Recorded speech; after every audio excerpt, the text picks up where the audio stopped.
How's it going, everybody? This is the Nitty Gritty. My name is Chad. With me, as usual, as Bill Apter would say, is lousy Leonard. Leonard, how are you today? I am excellent. Since you mentioned Bill Apter, I will say that World Classic Big Time Professional Wrestling had a show this past weekend from the time of this recording, but I wound up not going because everyone I talked to bailed on me, and I didn't want to go down by myself. But I heard it was a great show that did well, and they've got another one coming up. I believe it's in October down in Chillicothe, Ohio, which hopefully I will be able to make. Yeah, if it wasn't so far away from me, I'd go to all those. But yeah, I'm definitely going to go to one again sometime in the future. So we have been posting some back episodes lately, but we are going to be getting into more fresh posted episodes here as we continue on to 2024. As I speak now, Sting is retired, Leonard, and we are not too far away from WrestleMania 40, which has a card that's kind of still becoming clear as time goes along. Mm-hmm. So we are going to be revisiting our Rebooked series this week. And these are always very fun. And basically, what we do is we take a pay per view that's either infamous or really bad, or maybe one that we just thought could use a rebook. And we take it from top to bottom and we fashion the card that we think would make it better. Sometimes we have stipulations involved. We try to use the same roster as it was during the time of the pay per view. Now, in this case, we are going to be covering Great American Bash 2004, and we will get to our stipulations as we move closer here. But let's go over. Leonard, do you have thoughts? Well, first of all, I'll just say we appear to be wearing the same shirt Yes, we are both wearing. We are the boys in blue this week. today. I am wearing my Macho Man Wu Tang Ah, up shirt. It says "Woo Yeah" on it. Uh, nice. This actually has the emblem on the back. It's from the play that I did last year.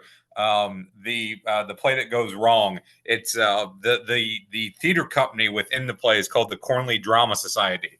So it's their logo on the back that when the ladies in the show made up for everybody. it would be odd if I had that shirt. Yes, yes. It just seems to be the same color of shirt. Yeah. So, but no, go over the show. And of course, I do have some thoughts on it because I All right. reviewed it. But I will say the only thing I remembered when you said we're going to do Great American Bash 2004 is the poster. Yeah. Well, of course, the poster has Tori Wilson all decked out in red, white, and blue. The tagline: "Join our party." So yes, this was from 2004. It is a SmackDown brand pay-per-view, June 27th, 2004 to be exact, in Norfolk, Virginia at the Norfolk Scope. The attendance was listed as 6,500. The buy rate 2,000. I'm sorry, yeah, 238,000. Commentators are Michael Cole and Taz. This event grossed 325,000 with 6,500 ticket sales and received a 0.47 buy rate. It is the first Great American Bash since WCW's 2000 event, so WWE's first, and it would continue until 2009 when it was changed to the Bash, which is just terrible. But let's go over the card. There was a Sunday Night Heat match. Spike Dudley defeating Jamie Noble in 4 minutes and 13 seconds. The opening match on the pay-per-view, John Cena defeated Booker T, Rene Dupree, Rob Van Dam. Fatal four-way elimination match for the WWE United States Championship, 15 minutes, 52 seconds. After that, we have Luther Reigns with Kurt Angle defeating Charlie Haas with Jackie Gata, 7 minutes and 11 seconds. For the Cruiserweight Championship, Rey Mysterio defeats Chavo Guerrero in 19 minutes and 40 seconds. Kenzo Suzuki with Hiroko against Billy Gunn. That match is 8 minutes and 6 seconds. Sable defeats Tori Wilson, 6 minutes and 6 seconds. Mordecai defeats Hardcore Holly in 6 minutes and 31 seconds. John Bradshaw Layfield defeats Eddie Guerrero in a Texas Bull Rope match for the WWE Championship in 19 minutes and 6 seconds. And The Undertaker defeats the Dudley Boyz in the main event with Paul Bearer in tow in a handicap concrete crypt match, 16 minutes and 42 seconds. Paul Bearer would be buried alive in cement. And so this was an easy kind of Google some of the worst pay-per-views, and on a couple of lists this came up. I wanted to do something that was more recent. This is now 20 years recent, but still, I wanted to do something after the year 2000. And so that's why I selected this event. I also thought that this was like maybe a bit of a challenge in that it has one of its main events is a match that is fairly solid with Eddie Guerrero and JBL in the Texas Bull Rope match. But the rest of the card, as you heard, is not good in any way. So we will, of course, get to our rebooks. I don't remember much about this pay-per-view. I wanted to rewatch it. I didn't. I remember liking the Eddie Guerrero JBL feud, and I like this match.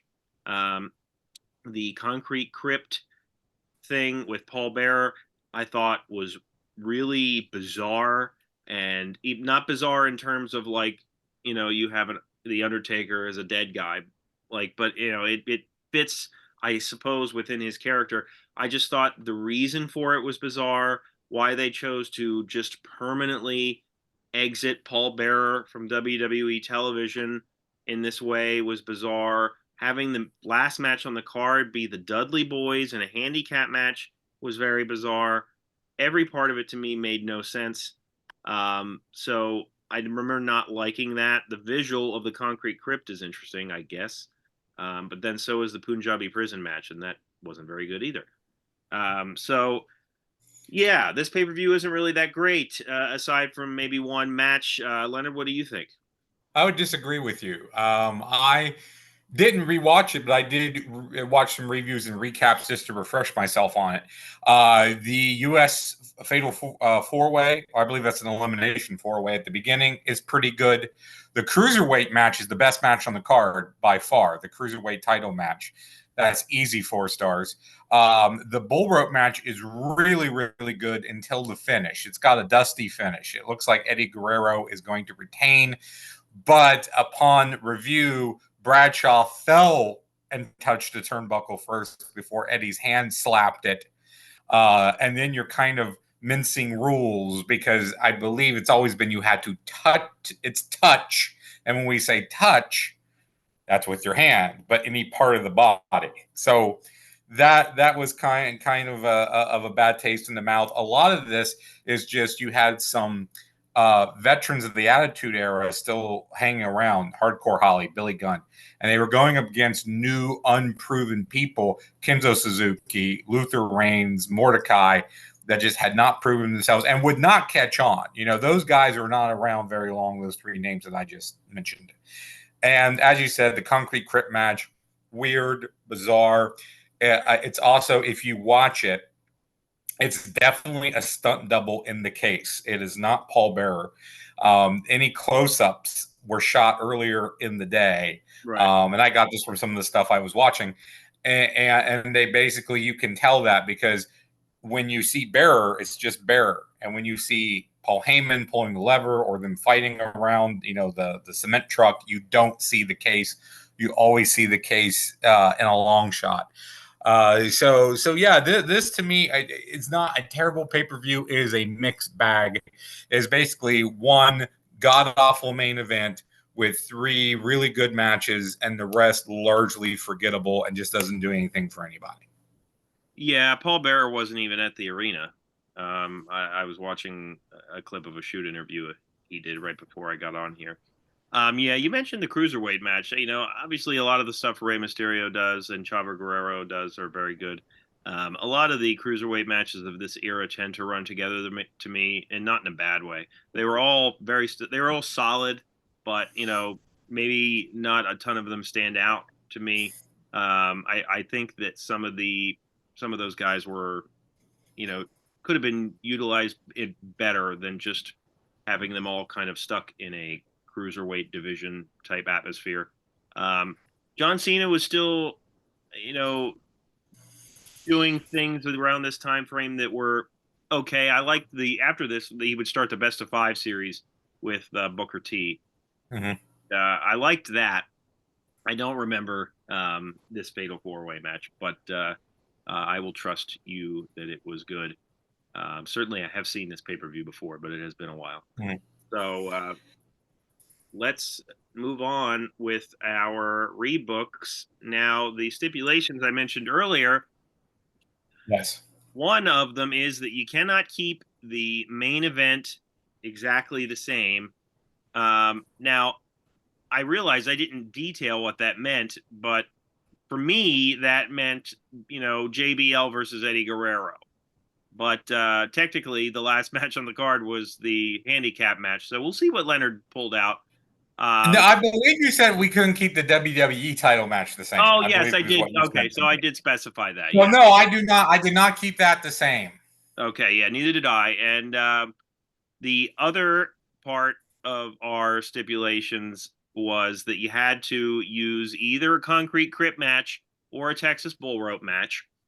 And in terms of using other wrestlers, you have two injuries going on, maybe more, but two major injuries going on here for SmackDown. Kurt Angle and Big Show. Kurt Angle obviously was in a general manager role at this point and would make appearances with Luther Reigns and other people. But he is injured, and obviously you have a whole roster of Raw superstars as well. Now, what I said was you can either you bring back both injured guys, or you can use two people from Raw or one of each.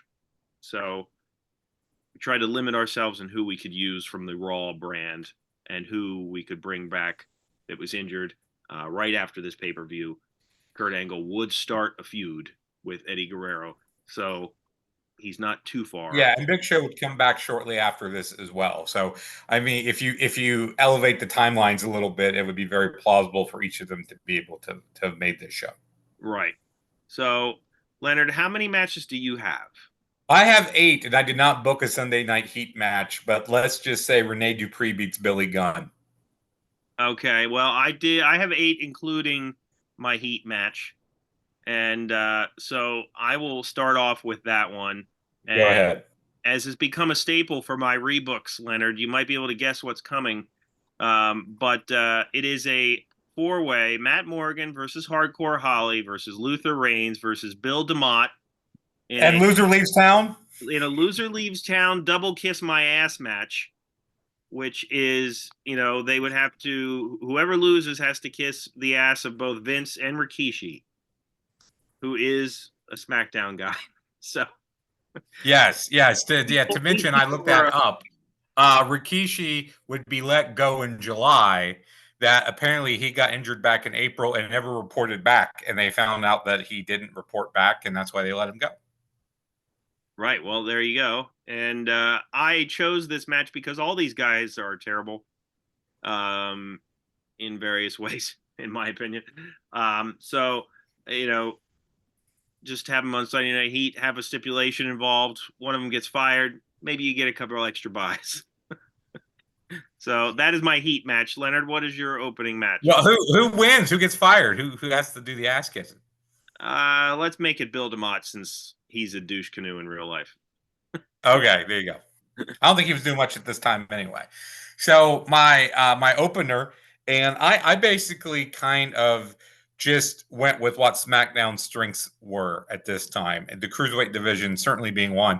And I just decided to keep the cruiserweight title match. I just pushed it up to the opener because we often talk on these how it's good to have something that's fast paced and high octane and will really get the crowd into it. So my opener is Rey Mysterio Jr. versus Chavo Guerrero Jr. for the WWE Cruiserweight title. I would have Rey retain. As I said earlier, to me, I think this was the best match on the show because the ending of the bull rope match brings it down for me. They told a really good story here with Chavo working Rey's bad knees. These guys always work together. There's just really no reason to change this. I don't think you could have substituted someone else in for Chavo for a title match that would have been any better than what they did. So I'm just moving that to the opening slot. All right. Well, um, I think that's a solid opener to choose from. Obviously, we know those guys can work well together, so it makes sense to move it there. My opening match is Kurt Angle versus Kenzo Suzuki, which might sound like an odd match, but Kurt I was Angle. going to ask why. That was the first thing I thought of was why. Oh, don't ask that question with my card because you will be scratching your head, pretty much the whole time. All Why? right. Because, well, Kurt Angle can make anybody look good, and I do think Kenzo Suzuki had some strengths. He was a bigger, like bigger guy in many ways, but I think that he and Kurt Angle could have worked really well together, and I think that they could have put on a really good match that combined, technical wrestling of Kurt Angle with maybe the Japanese style of Kenzo Suzuki. So Kenzo Suzuki was somebody that like I don't really think they knew how to use, and that is historically a trend when they try to use wrestlers from Japan. Yeah. They bring these guys in and then they don't know how to use them because, well, oh, we need them to talk, and they don't know what they're doing with them there either. So they're just kind of rudderless in a lot of ways. But I think if you put him with somebody like Kurt Angle, I think that they could have had a good opening match. Shortly after this, Suzuki was put into a tag team with Rene Dupree, which didn't make any sense. You're right on Angle, and I think Suzuki is someone with potential that if you put them in there with the right person like Angle, you could get a good match. I wound up not using Kenzo Suzuki, although I did consider him and did kind of want to work him in because I think he did got sort of the short end of the stick there. But yeah, I think, again, if we talk about hot openers, I think Angle would be one. And I think a story there might be if this is Angle's first match back from injury, it's him maybe selling Suzuki short. Oh, I'm going to give myself, as still GM, a cakewalk match to kind of work myself back in. And he finds Suzuki is not as easy as he thinks he is. Maybe that could be the story there. Right. Well, that's the beauty of Kurt Angle also. Like you can give him any storyline and he will make it work. You could have Suzuki offending him or him offending Suzuki, or maybe Kurt Angle hits on Hiroko, who knows? Mm-hmm. My next match here was Rob Van Dam versus Rikishi. I really wanted to use Van Dam. I considered Suzuki for him. I considered Dupree. Pretty much about everyone else who I'm not using. I thought to put RVD against, but when I found out that Rikishi was available, I decided to go ahead and use him. He was someone that was sort of at the end of his name value and his prime at this time, but especially for his size, could still move pretty well. I like the idea of putting RVD against the big guy who could move, someone that Van Dam could just kind of bounce off of with all his moves. I would give RVD a clean win here, continue to help elevate him up the card, and maybe that could be the catalyst for Rikishi leaving the company. Along with some of the other reasons for him being disgruntled. I also, the end of my notes here, I also considered RVD versus Billy Gunn and Hardcore Holly as well. So as I said, just about anybody who I'm not using, I wanted to put against Van Dam because I wanted him on the show and I wanted him to get a win. So it's interesting you mentioned, like I had some guys left, and I'm not even sure if I used Rob Van Dam. Like, a couple people that I had left, that's like, well, I could throw them together, but like the match wouldn't really mean anything. And so I was like, just kind of not use certain people. But in the case of this match, I certainly think it would have been fine for what it is. Obviously, at this point, Rikishi is past his prime. At one point, for a big guy, he moved really, really well as he got older, and they would rely more on the dancing and kind of the showmanship that he brings to the table, which he brought very well.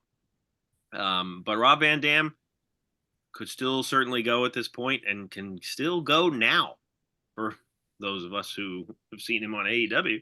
Yeah, I was interested in, I mentioned the World Classic Big Time Professional Wrestling show. Their main event was Rob Van Dam versus Matt Riddle. Yeah, that's right. And I believe they were booking that correctly as a first time ever match, the two of them together. So I was really interested in that. Yeah.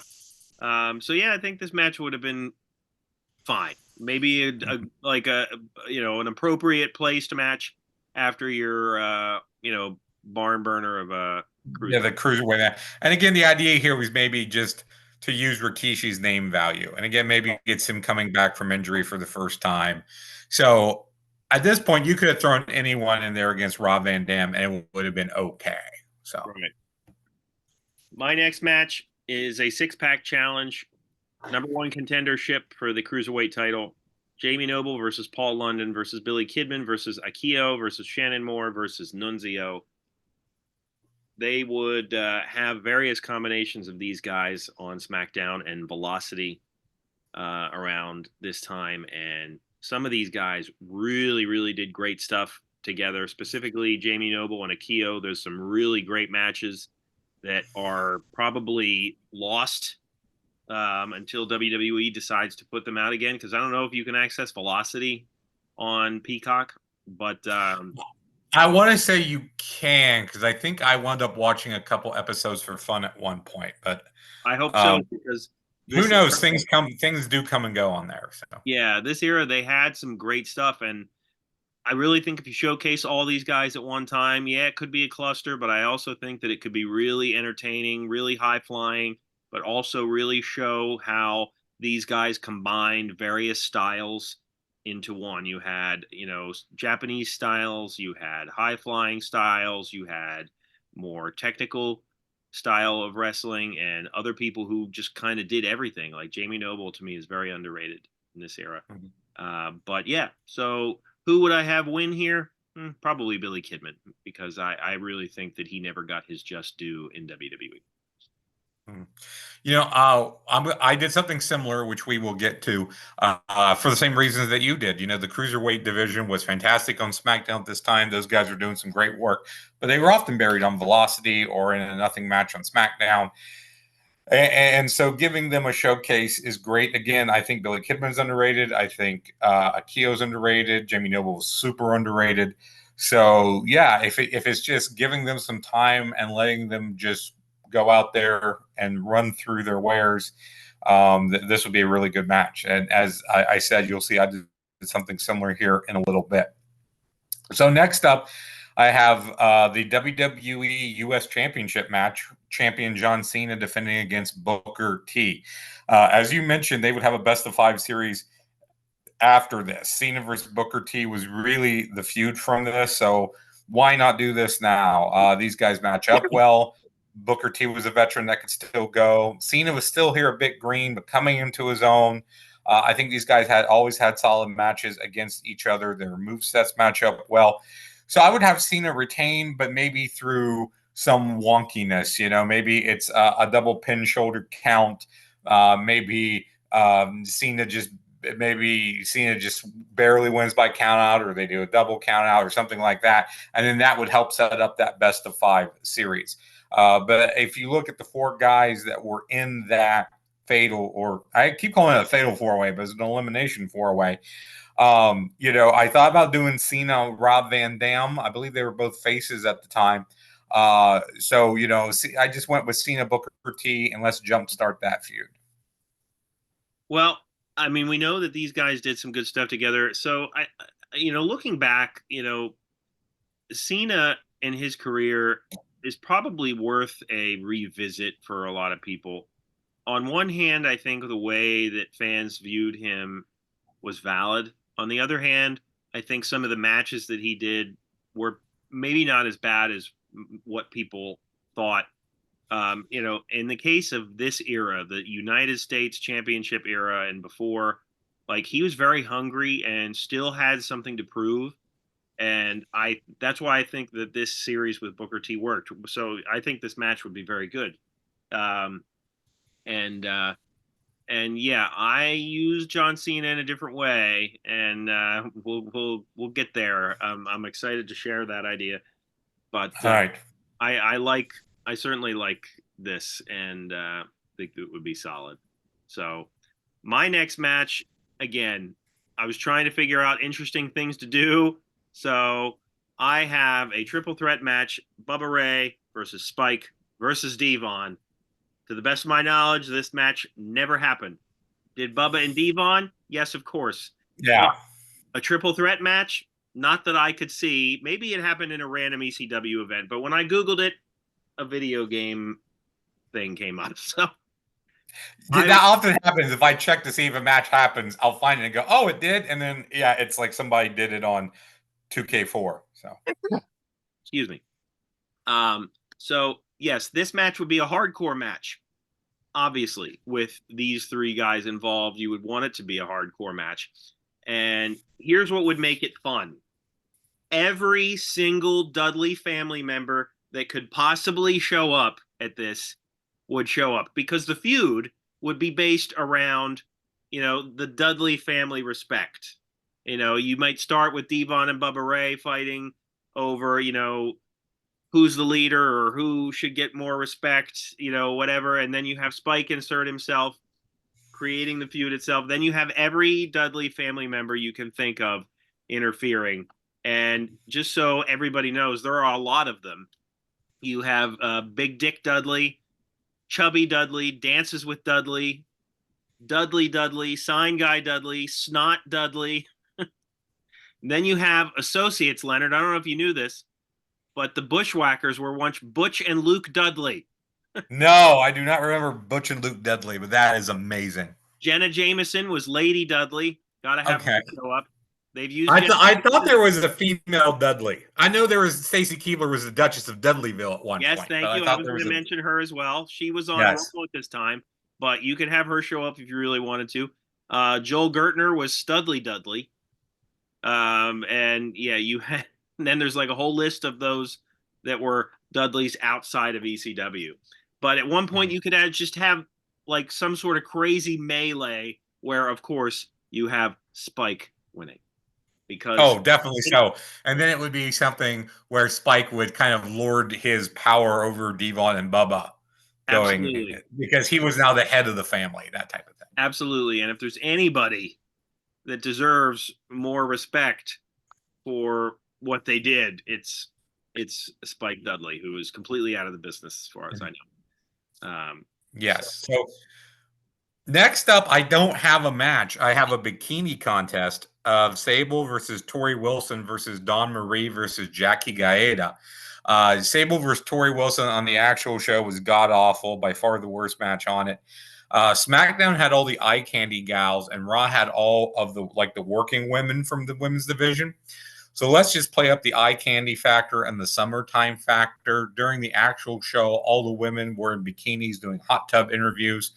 So, let's just play into that a little bit more. I thought of also putting Hiroko in there and doing like a thing where she doesn't want to disrobe and she's kind of shy, which they kind of did with Cherry from Deuce and Domino at one point. But I decided to leave her out. So naturally, Tori Wilson would get the win, and you could have Sable attack her after. Although, if you go by the natural applause of the crowd, I wouldn't be surprised if Dawn Marie gets a louder pop than Tori Wilson. But that's just something to, again, I'm trying to play the SmackDown strengths. They had the hot chicks. Let's use them in that capacity. So I'm glad that you did this because I didn't use the women at all. And I had thought about doing something very similar to what you did. I probably would have done, thought of a bra and panties match or something like that. And I was like, during this era, thinking about, some of the things I've read in recent books and the whole podcast about Ashley Massaro. And I was like, well, I don't know. For whatever reason, during this rebook, I was like, I don't feel like if I'm not going to use the women in like a wrestling capacity, then I'm just not going to use them at all. But I certainly thought about what you did. And because there was quite a few attractive ladies there at this time, and they were doing nothing else other than this kind of stuff. Obviously you had a match with Sable and Tori Wilson, but was it really a match? Not really. So you had a segment here that I think fits well with the theme of the show, as you mentioned, summertime, and we know that the crowd liked to watch these ladies, so no complaints from me as a guy. I also had a segment, and I did not have a WWE United States Championship match. What I did have is something I've created. This is as outlandish as I get, Leonard. Okay. I have a John Cena rap battle gauntlet. So here's my idea. Instead of a championship match, let's have John Cena come out and entertain the fans, but you also have other people there trying to out rap him, as it were. You could have Booker Mm. T come out and try to out rap him, and he doesn't do it. You would have John Cena win these, right? Then you would have, Yeah. then you would have, Booker T was always like really good at playing the awkward guy in many ways, or maybe somebody caught off guard. So I think if you had him and come out and do kind of like an awkward Big Show rap, if anybody remembers that one, I think it would have gone off fine. Then you could have the foreigner Rene Dupree come out and try to out rap him, and obviously it would be tasteless and stupid or whatever. And John Mm-hmm. Cena, Or in French. right? John Cena could easily do away with him. The crowd would be, really entertained by this point. And then the music hits, and out comes the Macho Man. So here's why. Follow me on this, Leonard. Follow me on this. He has a rap album, which we have discussed. And it was released the fall before this in 2003. So it's not even been a full year since that rap album has been out. So it's not like he's totally disowning the genre at this point. He is very still much trying to promote that album. So what better way to give John Cena a push than have Randy Savage come out and try to have a rap battle with him? Obviously, it's unfortunate that Randy Savage was never able to come back at all, but I think it would have been great and hilarious to have him come back, even if it was just for one night, even if it didn't lead to a feud of a match or anything like that, to have him come out to promote his rap album and have a rap battle with John Cena, I think would have been fantastic. And I don't know, for whatever reason, this idea popped into my head, and I was like, I was like, it occurred to me, and then I was like, let me at least look and see when the album came out. And when I saw it was within a year, I was like, I can do that. It is certainly a unique and different idea. It's the rule of threes. You have three guys. I think if this is based on audience response, Savage wins, because Savage is going to get the craziest pop you've ever heard as soon as he steps out. Right. So Savage is going to win. And if this leads to a match between the two of them at SummerSlam, that would be amazing. Oh, yeah. I think I'd seen that Savage kind of wanted one last go at WWE if the opportunity was there. It just kind of never was. Right. Well, so this would have been what we did see before he passed away, and I think I've mentioned this on the show before, was that he did a little bit of a promo for one of the WWE 2K games. Oh yes, I do remember that. So yeah, I mean, the door was not completely shut. It was just one where it was figuring out what we're going to do and not do. So, as I mentioned earlier, I had a match very similar to what you did for the cruiserweight division, as a number one contenders match for a cruiserweight championship shot. It is a four corners elimination match, so I'm taking that stipulation from the U.S. title match, using it here, and it's Billy Kidman versus Jamie Noble versus Paul London versus Spike Dudley. I didn't want to do more than four. I know you had a six-pack challenge. I think those can get really messy. To me, these were the four guys I think were the best combination of in-ring talent and character. Were probably, the guys who the crowd were most behind in that division. But I did think of Funaki, Nakia, and the other guys that you used. So I think it's a coin flip here on who would win for me. As you mentioned, Jamie Noble is super underrated. I would maybe give him the win here and have him have a match with Rey Mysterio in the future. But much like you, it's just giving these four guys some time, letting them go out there and do what they do best. All right. Well, I think that's a good idea. You're right in that the six-pack matches can get messy. I in my head, I wanted to use as many people as I could. I think if it's structured well enough, it could be good, but they are hard to structure. So my next match is the Concrete Crypt match, Leonard, and it is the Undertaker versus Mordecai. Yes, that's right. I'm doing it. The match that was I supposed to I happen. almost did it. I almost did it. I eventually pivoted the top portion of my card, but for the longest time, I had Undertaker versus Mordecai. Yep. I decided, you know what? This was a match that was kind of penciled in at one point, and then they went away from it. They wanted the visual of, the man from the dark side and Mordecai being, this kind of symbol of light or whatever. The entrances would be fantastic. We know that. Would the match be fantastic? Maybe not. But Mordecai gets buried in the concrete. He goes away. Undertaker has this one-off feud. He's done it before with, Muhammad Hassan and many others. So why not do it with Mordecai? If you wanted to do it, let's just do it. And at least you get cool entrances and highlight reel type footage. End of story. Let's So go. he would literally bury Mordecai here. And it should be mentioned that he would disappear from TV not too long after this. I forget the reason why. There's some sort of reason. And he would show up again in ECW as Kevin Thorne with Ariel. I think it was like a year and a half after this, something like that. Right. Yep. That is correct. But yeah, again, I had it penciled in for the longest time because it was something that was teased. As you said, the visual of them coming out, of being nose to nose in the ring would be great. Of course, Undertaker would win, and Undertaker has had a lot of these kind of one pay-per-view feuds or 2-month feuds where someone's just been, taken out very quickly by him. So yeah, that would definitely work. I don't think this would be a great match, but as you said, the visuals would make up for it. There you go. So my next match, this is where my storyline kicks in. So my top 3 matches is where my storyline kicks in.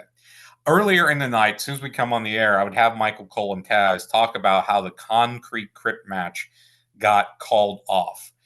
Maybe it's a state athletic commission, maybe it's local authorities, but somehow this match got reported. They came in, they checked the equipment, they said, this is unsafe, you can't do this. So it gets kiboshed. So there's talk throughout the entire night. What are they going to do? Kurt Angle's the GM. What is he going to do?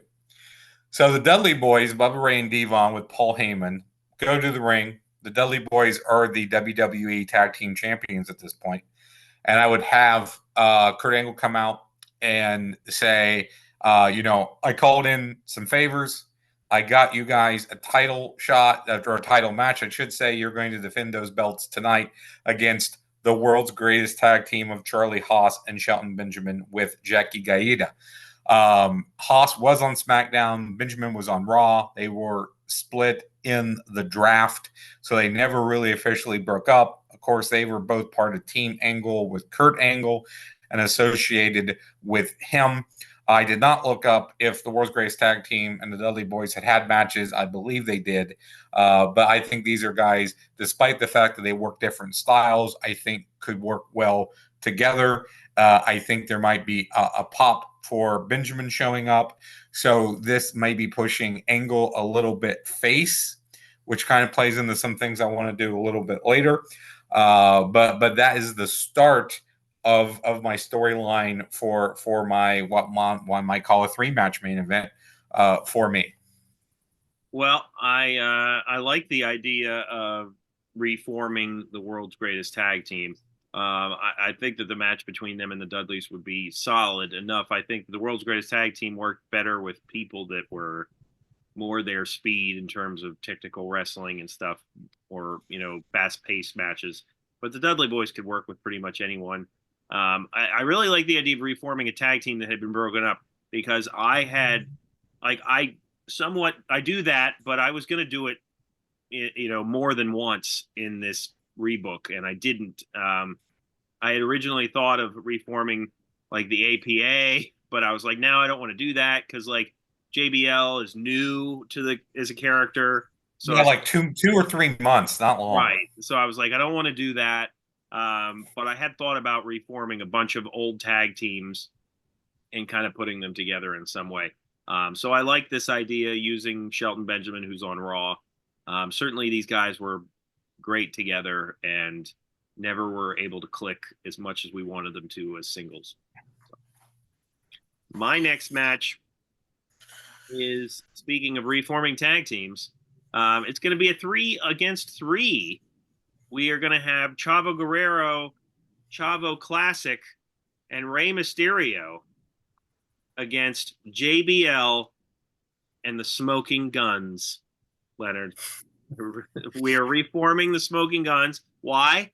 Because keep in mind what JBL. Cowboy hats. Cowboy hats. That's why. Cowboy hats. That, but also think about the storyline that JBL had with Eddie Guerrero, the whole immigrants Yes. segment that was was posted that at the time. He could recruit, like, we know he would eventually have the cabinet or whatever with Orlando Jordan and those folks, but think about if he had pushed the whole Texan angle and recruited Billy Gunn and Bart Gunn and had them be like his enforcers of keeping immigrants in their country. And then you have on the other side the good guys being Chavo Guerrero, Chavo Classic, and Rey Mysterio. I think that if nothing else, it keeps with the JBL character, it keeps that character progressing forward, and it keeps his mindset as a heel really fresh in the audience's mind. But you also have some entertaining stuff with Chavo Classic. You have Bart Gunn coming back. You wouldn't have to have him do a ton. You could just have him again. You could have them be enforcers. What else was Billy Gunn doing at this time? Not a goddamn thing. So have him do something that's fun. And to me, this would be fun. I personally would have much rather seen him bring back the Smoking Guns than have the cabinet with Orlando Jordan. But that's me. What was Mike Barton doing at the time? Was he in Japan? He might have been. Yeah. Yeah. I mean, certainly available. And I would want them to come out like original Smoking Guns with like the mullets and the mustaches. You'd have to get Billy Gunn to regrow the mustache. Yeah. I would want them to come out as original Smoking Guns era. Yeah. I like just the idea of them in cowboy hats. That long-term fantasy booking league that I've talked about right now. I'm doing a pay-per-view in Texas, and I'm calling it Texas AF. And I've got the Von Erichs, I've got Dusty Rhodes, I've got Steve Austin, I've got Wendy Richter, I've got a lot. I realized I had a lot of people who were from Texas, or even like the Freebirds who worked a lot for World Class. So, that idea of Texas being its own microcosm of wrestling. Yeah. There's probably a lot of people that JBL could have brought in and formed like the West Texas Varsity Club or whatever, or the Ewing Oil Board of Directors or what have you. The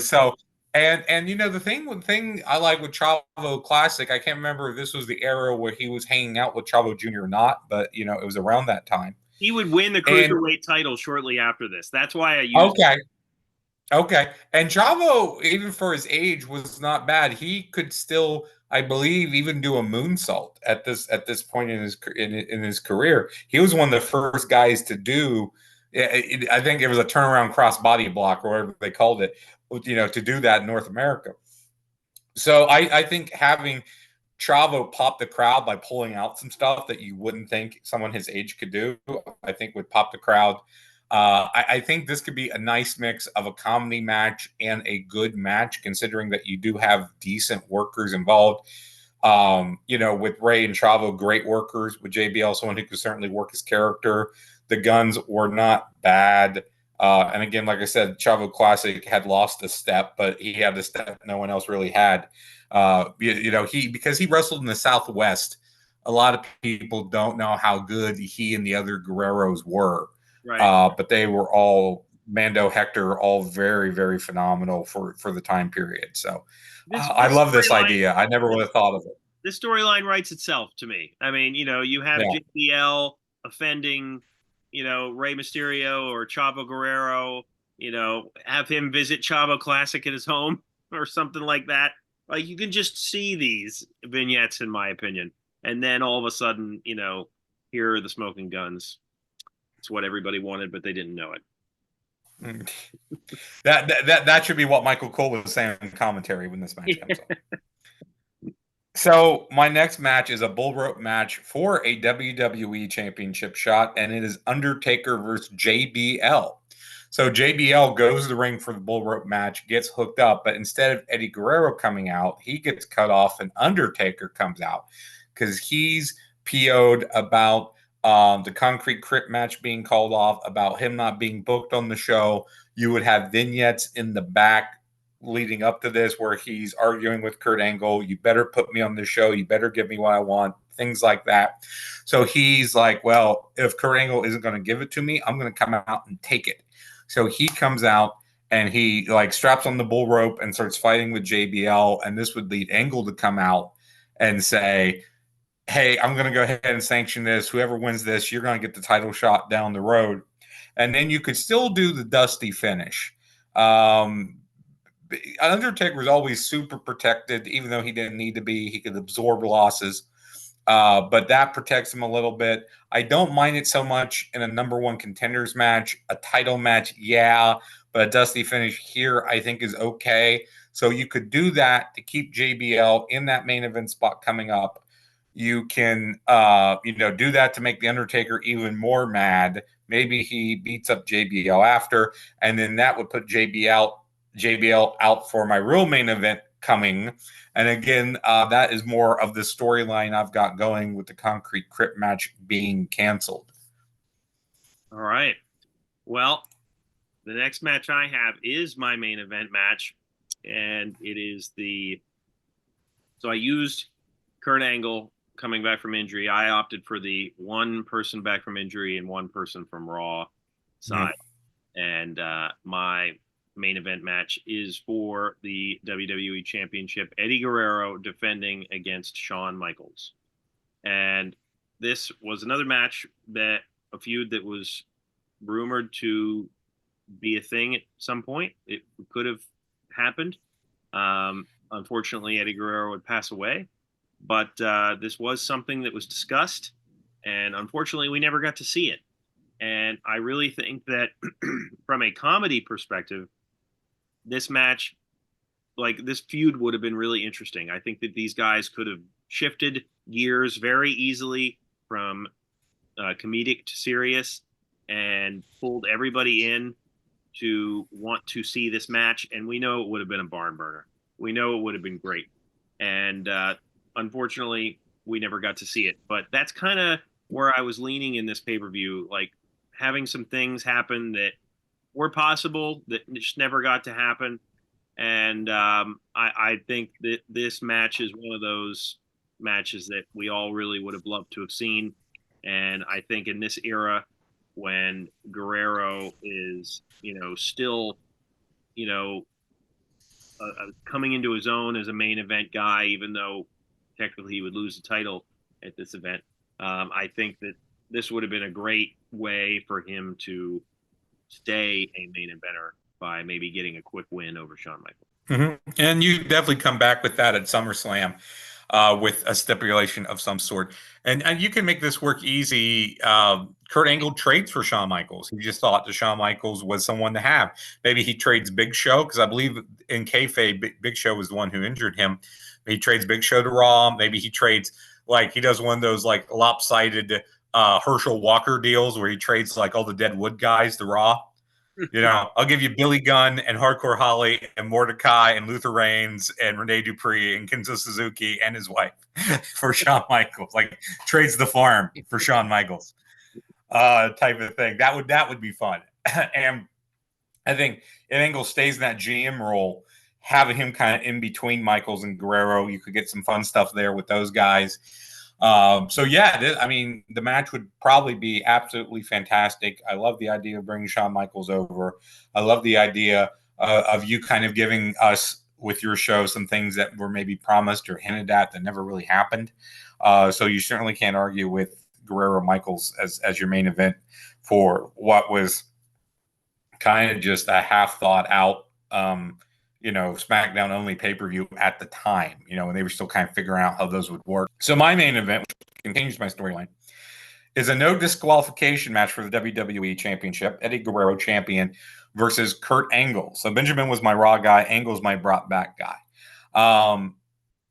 So I know the top half of my card is a total bait and switch with the concrete crypt thing getting called off at the last moment. But screw it. I don't care. This is what I'm doing. And I don't think WWE would be against doing something like this either if they had came up with it. So Guerrero's in the ring. He's mad about what happened earlier with Undertaker and JBL, that he's not defending his title. Angle comes out. Remember, he's in a wheelchair at this time with a cast on his leg, and he says, don't worry. He's got a replacement opponent for him coming out. Big Show's music plays. Maybe the lights go out. Eddie's looking, and then when the lights come back on, Angle's in the ring. He has the cast off, and he attacks Eddie with the cast. So he's back. We find out he's the one that had called the authorities about the concrete crypt match and got it called off. He's the one that kind of poked Undertaker to attack JBL to set all this up. So Kurt Angle manipulated all of this so he could jump Eddie Guerrero. He was able to come back. He wasn't as injured as he made out that he was. He makes it no DQ so that way he can use the cast. But that backfires on him because Undertaker's going to come out because he's mad at Angle for everything that he did. And remember, JBL got took out by Undertaker just before, so he's not coming out for this. So Undertaker comes out. He choke slams Angle. Eddie gets a frog splash for the win, and you end the show with Guerrero and Undertaker staring down. Not exactly allies, not exactly enemies. You got JBL with that title shot. You got Kurt Angle back, still as GM, but wrestling again. So you've got 4 guys in your main event scene, all vying for that title. And what you do at SummerSlam, maybe you do a 4-way between them, maybe you do a 4-way ladder match or something else. But you can definitely from this point get to that JBL title run, because I think JBL had a great title run because of the character he was playing. And I think it was a character that really needed to be champ for the period that he was. So to change things up, this was the idea I had. And coming out of this, you have 4 main event players solidified, and you can still get that belt to JBL come SummerSlam. Well, yeah, I like the idea of having a bunch of people kind of vying for the title. And for your pay-per-view, you pretty much have to buy it and watch it. Like this is not something that you can follow on the dirt sheets or on social media. Like, to fully understand what's happening, you would have to buy it and watch it. Yes. Yes. Now, of course, like everything but the top 3 matches, so I guess the first 5, all that would have been announced. All that would have been known. Okay. But again, the concrete crypt thing, like the top 3 matches, those were all on the fly. Oh, I like the idea of like the state athletic commission or the whoever in the area saying that the concrete crypt is too dangerous. I like the idea of like the commentators involving that in the storyline somehow. But obviously we know that Kurt Angle and Eddie Guerrero really work well together. Yeah. And we know that match would have been great. I'm trying to think, how many different matches that they had. Obviously, I remember the WrestleMania match, but these guys could quite a few. And again, they were wrestling after Angle came back. I believe they had a match at SummerSlam that year as well, type of thing. So yeah. Yeah, I mean these guys were great together, and so yeah. It would have been fun to watch for sure. I think that both of our cards are worth watching a little bit more than the original, Leonard. I would agree with you, and both of them are kind of insane in their own ways. Yes. You bring in, Bart Gunn and the Macho Man out of nowhere.